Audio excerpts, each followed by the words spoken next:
মেয়েটি বলল, তুই তা জেনে কি করবি? আমি বললাম, এখানে যেহেতু থাকবো তাই যদি আপনার পরিচয় আগে থেকেই জেনে নিই ভালো হতো। আর যদি কোনো বিপদে পড়ি আপনার নাম বলতাম তাহলে কোনো সমস্যা হতো না। মেয়েটা আমার দিকে তাকিয়ে মিষ্টি একটা হাসি দিয়ে বলল, যতটা বলত্তরে মনে করছিলাম ততটা না তুই। সব বলবো তার আগে দাড়ি কেটে আয়, কেমন ক্ষেতের মতো লাগছে তোকে। এই বলে মেয়েটা আবার চলে গেল। আমি বুঝলাম না সবাই আমার এই দাড়ির পেছনে পড়ে আছে কেন। তোর এইসব কেন চিন্তা করছে? আমি আগে তো আমি রিয়াকে খুঁজে বের করি, কিন্তু ও কোথায় আছে? আমার কেমন জানি মনে হচ্ছে হয়তো রুমে আছে। কিভাবে যাব ওর রুমে? কি করি? না না, এত তাড়াতাড়ি ওদের মনে সন্দেহ জাগানো যাবে না। আগে একটু বিশ্বাসের যোগ্য হই ওদের চোখে। তবে রিয়াকে দেখতে খুব ইচ্ছা করছে। ওই রিয়া, কোথায় তুমি? তাড়াতাড়ি আমার চোখের সামনে এসো, খুব যে দেখার ইচ্ছা করছে তোমাকে। বিকালে আর রুম থেকে বের হলাম না। রাতে কে জানি দরজায় টোকা দিল। দরজা খুলে দেখি সেই ছাদের মেয়েটা আমার দিকে তাকিয়ে বলল, চলেন, চাচি আপনাকে ডাকছে। রিয়ার মাকে চাচি বলছে কেন? তাহলে ও কি রিয়ার চাচাতো বোন? কিন্তু আগে তো কখনো ওকে এখানে দেখলাম না। লন্ডন থেকে এখানে এসে দেখি সবাই চেঞ্জ হয়ে গেছে। তাহলে রিয়াও কি চেঞ্জ হয়ে গেছে? মেয়েটি বলল, কি হলো, চলেন।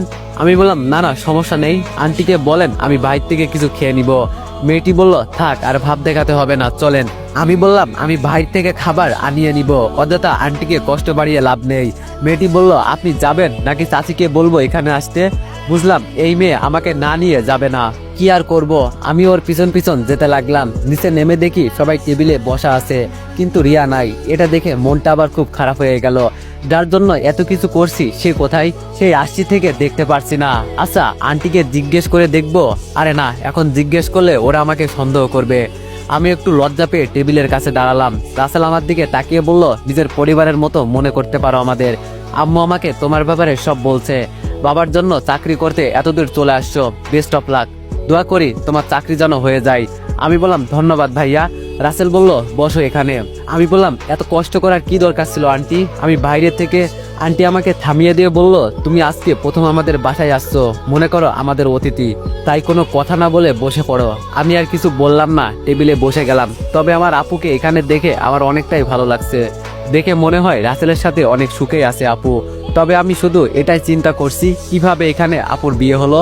ওয়েট, রাসেল আমাকে মরার সময় একটা কথা বলেছিল, তোর জন্য একটা খুশির খবর আছে। হতে পারে এটাই ছিল আমার খুশির খবর। খাওয়া দাওয়া শেষ করে আবার রুমে চলে আসলাম। মনটা শুধু রিয়াকে এক নজর দেখার জন্য ছটফট করছে। কোথায় পাবো ওকে? রুমের দরজা লাগিয়ে বসে আছি, কি করব কিছুই মাথায় আসছে না। ওর রুমেও তো যেতে পারবো না। তবে কালকে বাসায় যাব, বাবা মাকে এখনো দেখা হয় নাই। জার্নি করার ফলে ঘুম এসে গেল, তাই ঘুমিয়ে গেলাম। সকালে ঘুম থেকে উঠে ফ্রেশ হয়ে নিচে গেলাম। হোটেল থেকে কিছু খেয়ে আবার রিয়াদের বাসায় গেলাম। যেই সিঁড়ি দিয়ে উপরে উঠবো এমন সময় আন্টি বেশ জোরেই বলল, দাঁড়াও। আমি আন্টির এই কথা শুনে ঘাবড়ে গেলাম। তবে কি ওরা আমার পরিচয় জেনে গেল? হতেও পারে।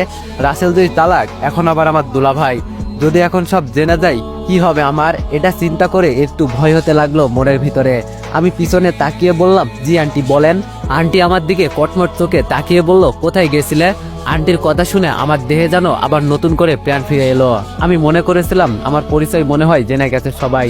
আমি তাড়াতাড়ি আন্টির কথায় জবাব দিয়ে বললাম, আসলে আন্টি বাইরে নাস্তা করতে গিয়েছিলাম। আন্টি বলল, কে বলেছে যেতে? তোমার জন্য তো নাস্তা তৈরি করা হয়েছে, আমাদের পর মনে করো। আমি বললাম, রাতে এমনি আপনাদের অনেক কষ্ট দিয়ে ফেলেছি। আর না আন্টি। রাসেল আমার দিকে প্রশ্ন ছুড়ে দিয়ে বলল, তোমাকে আমি নিজের ছোট ভাইয়ের মতো দেখি। আর তুমি? আমি জানি তুমি কত ভালো একটা ছেলে, যে নিজের বাবার জন্য সব করতে পারো। আর যাই হোক, সে কখনো খারাপ হতে পারে না। আমি মাথা নিচু করে দিয়ে বললাম, সরি ভাইয়া, আসলে আন্টি আমার জন্য যা করছে এর প্রতিদান আমি তো কখনোই দিতে পারবো না, তাই ওনাকে আর কষ্ট দিতে চাই নাই আমি। আন্টি বলল, এরকম জানো আর না হয়, এখন তুমি উপরে যাও, দরকার পড়লে বলবে আমাকে, কেমন? এই বলে আন্টি ভিতরে চলে গেল। যেই আমি উপরে উঠবো তখন রাসেল আবার বলল, দাঁড়াও। কিরে বাবা, এরা বারবার আমাকে কি পেয়েছে? আমি আবার রাসেলের সামনে গিয়ে বললাম, জি ভাইয়া। রাসেল বলল, তোমার না একটা চাকরির দরকার ছিল, হয়েছে? আমি একটা হাসি দিয়ে বললাম, চাকরি হতে সময় লাগবে ভাইয়া, তবে চাকরি খুঁজছি, যদি কপালে থাকে তো। রাসেল বলল, আমি কিছু করতে বললে পারবে? আমি বললাম, এসব বলে আর লজ্জা দিবেন না, আপনারা আমার জন্য এমনি অনেক করেছেন, আর না। রাসেল বলল, আরে আমার কথাটা তো শোনো। এর মাঝে আপু এসে বলল, তোমার নাম কি? আমি বললাম, জি আপু, আমার নাম দীপু। এই রে, আসল নামটাই তো বলে ফেলেছি। আপু গভীর দৃষ্টিতে আমার দিকে তাকিয়ে বলল, তোমাকে একটা কথা বলার ছিল, বলবো? আমি বললাম, অবশ্যই আপু বলেন।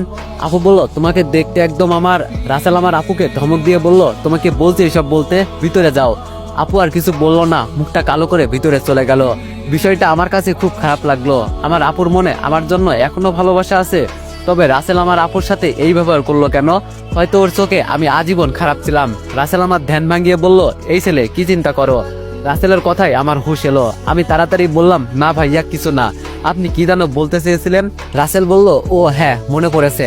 দেখো, তোমারও একটা চাকরির দরকার, আমারও একটা লোক দরকার। তুমি যদি চাও তো। আমি বললাম, বুঝে গেছি, আর বলতে হবে না। কি কাজ করতে হবে বলেন আমাকে। রাসেল বলল, এই ধরে নিতে পারো বডিগার্ড, ড্রাইভার। মনে করো এক কথায়, যখন আমার বোনের যা দরকার তাই হতে হবে। রাসেলের বোন মানেই তো রিয়া। আহা, কি আনন্দ যে লাগছে আমার। শেষ পর্যন্ত আমি রিয়ার বডিগার্ড হব, কি ভাগ্য যে আমার। আমি খুশি মনে বললাম, আপনারা আমাকে এখানে থাকার জায়গা দিয়েছেন, আপনার কথা কি আমি ফেলতে পারি? অবশ্যই আমি এই কাজ করব। রাসেল বলল, গুড, বেতন নিয়ে তোমাকে চিন্তা করতে হবে না। গাড়ি চালাতে পারো কি? আমি বললাম, পারি।